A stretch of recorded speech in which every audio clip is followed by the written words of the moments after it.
অবশ্যই উইকেট পেলে তো সবারই ভালো লাগে দিন শেষে। আর যেহেতু হোমে খেলা আছে আমাদের, আর এক্সপেকটেশনটা আমার নিজের কাছে অত হাই ছিল না, সত্যি কথা বলতে। চেষ্টা ছিল যে ভালো জায়গায় বল করাটা, টিমকে ভালো সাপোর্ট করা। আর 5 উইকেট তো অবশ্যই ভালো জায়গায় বল করতে হবে, at the same time luck ফেভারও করতে হবে। রাওয়ালপিন্ডিতে সবশেষ 5 উইকেট পেয়েছিলেন, অনার্স বোর্ডের নামও লিখেছিলেন, নিশ্চয়ই এটা ভালো লাগা কাজ করে যখন চ্যাম্পিয়ন্স ট্রফিতে গিয়েছিলেন, নিজের নাম অনার্স বোর্ডে দেখলে তো আলাদা একটা মোটিভেশনও কাজ করে। এই যে বাংলাদেশের কোনো স্টেডিয়ামে অনার্স বোর্ড নেই, এই কালচারটা শুরু হলে নিশ্চয়ই যারা এই যে সেঞ্চুরি করবে, 5 উইকেট পাবে, ভবিষ্যতে যখন খারাপ সময় যাবে বা এই ধরনের অর্জনগুলো চোখের সামনে পড়লে নিশ্চয়ই সেলফ মোটিভেটেডটা চলে আসবে। একটা জিনিস দেখেন, প্রত্যেকটা মানুষের অর্জন এটা কিন্তু ভালো লাগার বিষয়, কারণ অর্জন কিন্তু একদিনে আসে না, অনেক কষ্ট করতে হয় তারপর অর্জনটা আসে। যেটা বললেন যে রাওয়ালপিন্ডিতে ওখানে 5 উইকেট পেয়েছিলাম, আর নাম দেখেছি, ভালোই লেগেছে যখন চ্যাম্পিয়ন্স ট্রফি খেলতে গিয়েছি।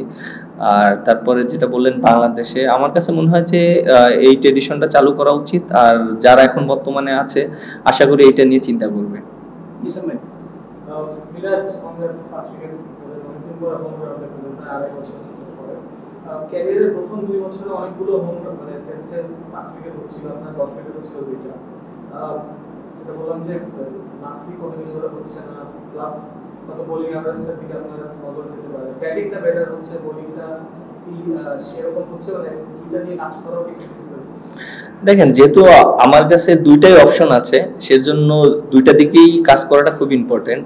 আর যেহেতু লাস্ট আপনি দেখেন 2-3 বছর ধরে ব্যাটিংটা একটু ভালো ফোকাস দিয়েছি, যেহেতু আমি লাস্ট 3 বছরে খুব ভালো ব্যাটিং হচ্ছে, কিছু কিছু জায়গায় ইমপ্রুভ করেছি, আরও কিছু কিছু জায়গায় ইমপ্রুভ করতে হবে।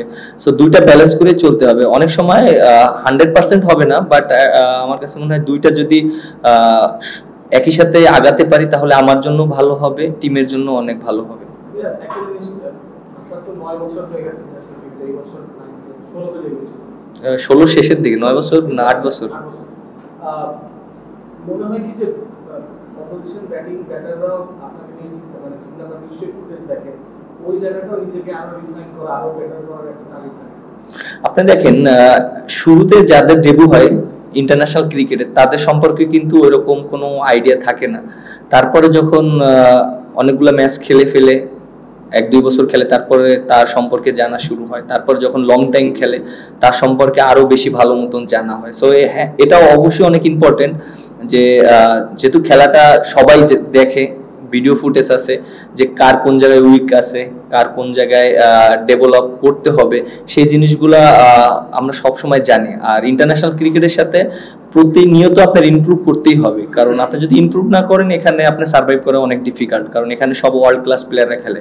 আপনি দেখতেই পাচ্ছেন জিম্বাবুয়ে বল করছে, বাট ওরা কিন্তু ভালো জায়গায় বল করছে, ওরা কিন্তু অত ইজিলি আমাদেরকে স্কোরিং বল দিচ্ছে না, বা আমরা উইকেট নিচ্ছি অত ইজিলি নিচ্ছি না। সো ইন্টারন্যাশনাল ক্রিকেট অনেক টাফ, তারপরও প্রত্যেকটা প্লেয়ার লং টাইম খেলতে গেলে তার ইমপ্রুভমেন্টটা প্রতিনিয়ত করতে হবে। তার সঙ্গে একটা বিষয় হচ্ছে যে আপনি একটা ডিসিশন নিয়ে হচ্ছে সেখানে সাকিব আল হাসান যেমন ব্যাটিং এ বেশি ফোকাস করতেন, তার বোলিংটা দিয়েছিলেন, আপনি সেরকম নিজের বোলিংটাকে নিয়ে হ্যাপি থাকার কারণে কি আসলে ব্যাটিংকে বেশি ফোকাস করছেন কিনা? এক, দ্বিতীয়ত বাংলাদেশ আজকে আধুনিক অবস্থাটা কেমন ছিল, দিকটা কেমন ছিল, টোটাল দেশে যাওয়া ইভেন্ট কিনা? দেখেন যে বোলিং আমার যখন কেরিয়ার স্টার্ট হয়েছিল আমি কিন্তু বোলার হিসেবেই খেলেছিলাম, এবং ব্যাটিংটা ওইরকম আমি করতে পারিনি। আপনি যদি দেখেন প্রায় 6-7 বছর আমি প্রায় 8 নম্বরে ব্যাটিং করেছি, হয়তো ওরকম বড় কোনো স্কোর করতে পারিনি, মাঝে মাঝে করেছি, পার্টনারশিপ দিয়েছি, বাট ওইখানে অপরচুনিটিও কম থাকে ভালো খেলার। বাট যখন নিজে রান করা শুরু করেছি, কন্ট্রিবিউট করার চেষ্টা করছি, তখন টিম ম্যানেজমেন্ট থেকে শুরু করে সবাই আমার প্রতি একটা কনফিডেন্ট পেয়েছে, এবং আমি নিজেকেও ওই কনফিডেন্টটা দিয়েছি যে না, আমি বিশ্বাস করা শুরু করেছি যে না, ইন্টারন্যাশনাল ক্রিকেট আমি রান করতে পারি এবং ম্যাচ জিতাতে পারি। সো এই কনফিডেন্টটা খুব ইম্পর্টেন্ট একটা প্লেয়ারের। আর যেহেতু আমার অপশন আছে, এটা নিয়ে অবশ্যই কাজ করা উচিত, আরো অনেক ইমপ্রুভ করা উচিত। আর একটা কি কোশ্চেন করলেন? আজকের দিনটা বাংলাদেশকে কোথায় ছিল বাংলাদেশ একটা জিনিস দেখেন যে আমরা বোলাররা খুবই ভালো বোলিং করেছি, বাট কালকের দিনটা আমরা বোলাররা ওইরকম ভালো করতে পারিনি, হয়তো আমাদের আরো বেটার করা উচিত ছিল, বাট সেইটা আমরা ফাইন্ড আউট করার চেষ্টা করেছি। এবং আমার কাছে মনে হয় যে পেস বোলাররা যারা বল করেছে খুবই ভালো বোলিং করেছে। হাসান, তারপর নাহিদ রানা এবং খালেদ, তিনজন খুবই ভালো বোলিং করেছে।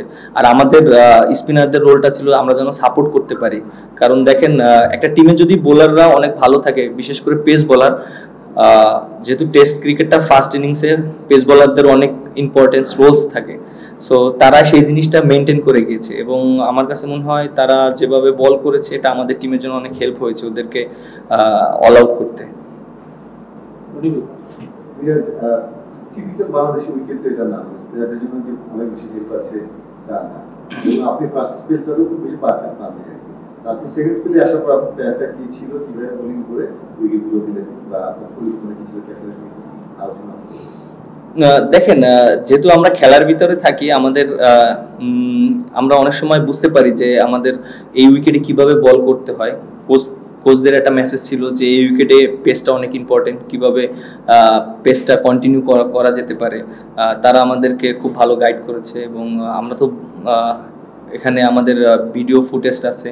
আমি হয়তো ফার্স্ট স্পেলে যখন বোলিং করেছি আমি জিজ্ঞেস করেছিলাম যে আমার স্পিডটা কেমন, এখানে এই স্পিডে বল করলে কেমন হবে, ব্যাটসম্যানের জন্য ডিফিকাল্ট। উইকেটটা তো আসলে আপনি গেলেই উইকেট পাবেন না, বাট ব্যাটসম্যান যেন কষ্ট করে খেলে বা রান না বের করতে পারে তখনই একটা সিচুয়েশন আউট হবে। সো ওই মিস্টেকটা যেন করাতে পারি সেইভাবে মেন্টালিটি ছিল, সেজন্য হয়তো উইকেটগুলো পেয়েছি।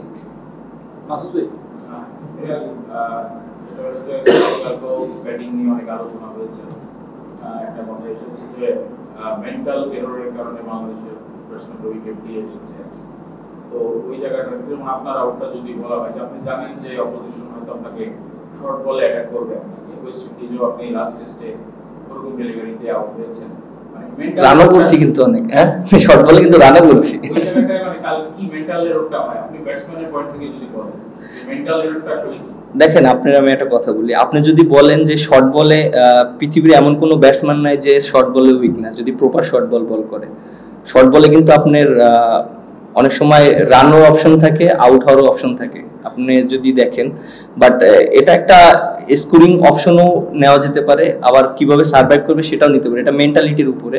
যেহেতু আমি ফাস্ট বল গিয়েছি, হ্যাঁ ফাস্ট বল একটা প্লেয়ার যখন যায় তখন তো তার এক্সপেকটেশন ওইরকম থাকে না যে বাউন্সার করতেও পারে করতেও নাও পারে, but at the same time হ্যাঁ বলটা যেখানে করেছিল আমার জন্য হয়তো আমি ইজিলি ছাড়তে পারতাম, বাট যেহেতু আমি ফাস্ট বল ফেস করেছি এটা আমার জন্য একটু চ্যালেঞ্জ ছিল। বাট আমার কাছে মনে হয় যে ইমপ্রুভ করার অনেক জায়গা আছে, সো আমরা এটা নিয়ে কাজ করছি এবং ইনশাল্লাহ ইমপ্রুভ করবো। দ্বিতীয় দিন শেষে আসলে এই ম্যাচটা কোন দিকে যাচ্ছে এখন পর্যন্ত আমাদের কন্ট্রোলে আছে আমি মনে করি, কারণ ওরা হয়তো 82 লিড পেয়েছে আর আমরা হয়তো আজকে ভালো একটা স্কোর করেছি, হয়তো আমরা মেবি 25 রানের বিহাইন্ডে আছি। আর যেহেতু আমাদের এক উইকেট গিয়েছে, সো আমাদের ব্যাটসম্যান আছে, আমরা যদি ভালো একটা টোটাল দিতে পারি ওদেরকে, সো 4 নাম্বার দিন ওদের জন্য অনেক চ্যালেঞ্জ হবে এই উইকেটে।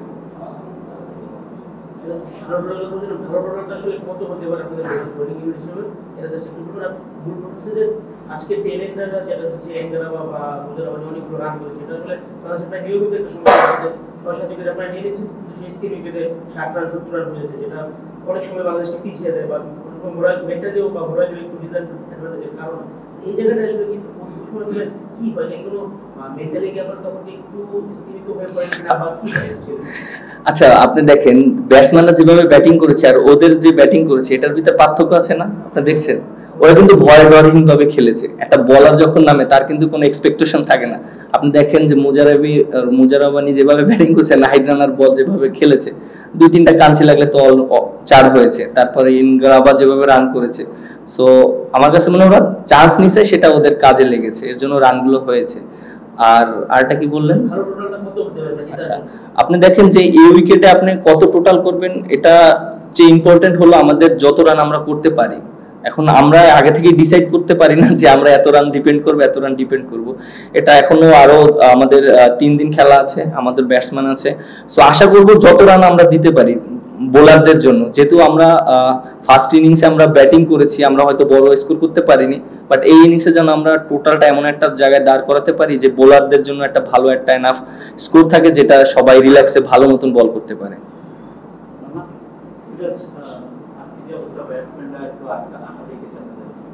ব্যাটিং আপনি কি আপনাদের ভরসা রাখেন কিনা যে আপনাদের একটা প্রোডাক্ট দিয়ে যাবে তারা আপনার বিরুদ্ধে আচ্ছা, আপনি ওয়েস্ট ইন্ডিজে আমরা যে ম্যাচটা জিতেছি দেখেছিলেন?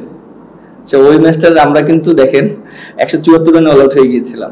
তারপর হ্যাঁ আরো কমে 174 এরকম, হ্যাঁ 74 রানে অল আউট হয়ে গেছিলাম। পরে ওদের কিন্তু 145 রানে অল আউট করে আমরা লিড পেয়েছিলাম, বাট ওদের কিন্তু 70 রানে 1 উইকেট ছিল। আবার এই যে টেস্ট ম্যাচটা হচ্ছে, সো ওই ম্যাচ থেকে আমাদের অনেক কিছু শেখার আছে, আমাদের কনফিডেন্স দিচ্ছে যে না, আমরা ওইখান থেকে যেহেতু আমরা ওয়েস্ট ইন্ডিজের মাটিতে জিততে পারি, সো যেহেতু এটা আমাদের হোম গ্রাউন্ড, আমরা এখানে আরো বেটার করতে পারি। সো আমাদের ওই ট্রাস্টটা ব্যাটসম্যানদের উপরে আছে। আর আমাদের টিমে যে ব্যাটসম্যান আছে অনেক টেস্ট খেলা প্লেয়ার, যারা অনেক মোস্ট সিনিয়র এবং এক্সপিরিয়েন্স প্লেয়ার। সো আমরা কেন না তাদের উপর ট্রাস্ট করব? সো আমাদের অবশ্যই ব্যাটসম্যানদের উপর অনেক ট্রাস্ট আছে এবং তারা যে কোনো দুইটা বড় পার্টনারশিপ করলে বড় স্কোর করতে পারবে। মাইদানে খুব ভালো শুরু করেছিলেন দিনের শুরুতে, আপনিও ভালো বোলিং করেছিলেন। তারপরেও 82 রানের লিড হবে, 270+ রান তারা করেছে। আপনার কি মনে হয় যে মানে আপনার কি ভেবেছিলেন তারা এতটা রান করতে পারবে? মানে এক্সপেকটেশনের চেয়ে বেশি রান তারা করে ফেলেছে? আপনি দেখেন এক্সপেকটেশনের চেয়ে বেশি রান করেছে কিনা, যখন কালকের দিন শেষ করেছে তখন কিন্তু ওদের 67 নো লস, তখন কিন্তু ওরা কিন্তু এগিয়ে ছিল। বাট আপনি আজকে যখন আমরা শুরু করেছি তখন কিন্তু আমরা অনেক ভালো বোলিং করেছি গতকালকের চেয়ে। সো আমরা আমার কাছে মনে হয় যে আমরা যে এক্সপেকটেশন করেছি সে তার ভিতরে আটকাতে পেরেছি। বাট হয়তো শেষের দিকে যে ব্যাটসম্যানগুলো 30-40টা রান করেছে, এটা একটা এক্সট্রা হয়েছে। সো আমার কাছে মনে হয় যে এটা ওরা চান্স নিয়েছে বোলাররা, এর জন্য রানগুলো হয়েছে। বাট আমার কাছে মনে হয় না এটা একটা পেশার। আমরা ব্যাটসম্যানরা যদি রেসপন্সিবিলিটি নিয়ে একটা ভালো স্কোর দাঁড় করাতে পারি আর একটা ভালো টোটাল দিতে পারি, আমরা পরে ডিপেন্ড করতে পারবো। আর টেস্ট ক্রিকেটে এটা একটা সুন্দর, যে আমার কাছে মনে হয় একবার ওরা এগিয়ে থাকবে, একবার আমরা এগিয়ে থাকবো, দিন শেষে ভালো যারা খেলবে তারাই রেজাল্ট আসবে। এই উইকেটে জিম্বাবুয়ের দুই ওপেনার যেভাবে ব্যাটিং করলেন, তারপরে ওইখানেই বাংলাদেশের ওপেনাররা আসলে খাবি খেয়েছে। দ্বিতীয় ইনিংসেও এসে মোটামুটি একই চিত্র দেখা গেছে। যদি জিম্বাবুয়ে একটা ক্যাচ মিস না করতো আর একটা উইকেট যেতে করতো, তো এই ওপেনিং যে সমস্যাটা দীর্ঘদিন ধরে হচ্ছে বেশিরভাগ ম্যাচগুলোতে, এটা নিয়ে আপনারা কিছু ভাবেন কিনা? ভাবলে সেটা কি ধরনের এটা নিয়ে আপনাদের কোনো পীড়া দেয়? দেখেন, নতুন বলে কিন্তু আপনার একটা দুইটা উইকেট যেতেই পারে। আর এটা হ্যাঁ, অবশ্যই আমাদের এই জায়গাটা ফোকাস করা উচিত এবং আমরা যারা ব্যাটিং করছে তারা এইটা জিনিসটা নিয়ে কিভাবে রান করতে পারে, একটা পার্টনারশিপ করতে পারে, হয়তো বড় স্কোর না, ছোট ছোট পার্টনারশিপ করতে পারে, এটা অনেক ইম্পর্টেন্ট। আর ওরা যেভাবে ব্যাটিং করেছে, হ্যাঁ ওরা ফার্স্টের দিকে খুবই ভালো ব্যাটিং করেছে এবং যেভাবে ওরা মানে বল সিলেকশন করেছে এটা অনেক ভালো ছিল।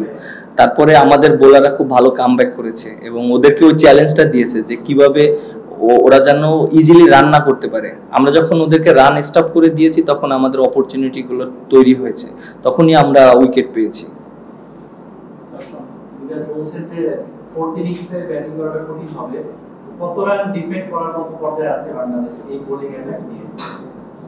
কোশ্চেনের উত্তর দিলাম না এর আগে,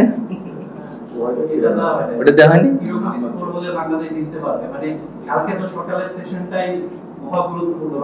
আমাদের আপনি দেখেন যে প্রথমে তো আমাদের লিগটা পার করতে হবে, আমাদের টার্গেট থাকবে যে লিগটা যেন আমরা ক্রস করতে পারি। তারপরে আমাদের একটা ব্যাটসম্যানরা যেন সবাই রেসপন্সিবিলিটি নিয়ে একটা বড় স্কোর করতে পারে। এখন যে উইকেট আছে আমার কাছে মনে হয় আমরা যদি প্রপার ব্যাটিং করতে পারি, আমরা ইনশাল্লাহ আমরা চেষ্টা করব যে আমরা যদি 350 থেকে 400 রান করতে পারি, এটা আমাদের টিমের জন্য অনেক ভালো হবে। আর একটা টেস্ট ক্রিকেটে যদি 300 রান টার্গেট দেওয়া হয় চতুর্থ ইনিংসে, এটা অপোনেন্টের জন্য অনেক ডিফিকাল্ট, কারণ উইকেটের অনেক চেঞ্জ আসবে। বাট এটা আমাদের জন্য আমাদের ওই রেসপন্সিবিলিটি নিয়ে আমাদের ব্যাটসম্যানদের ব্যাটিং করতে হবে।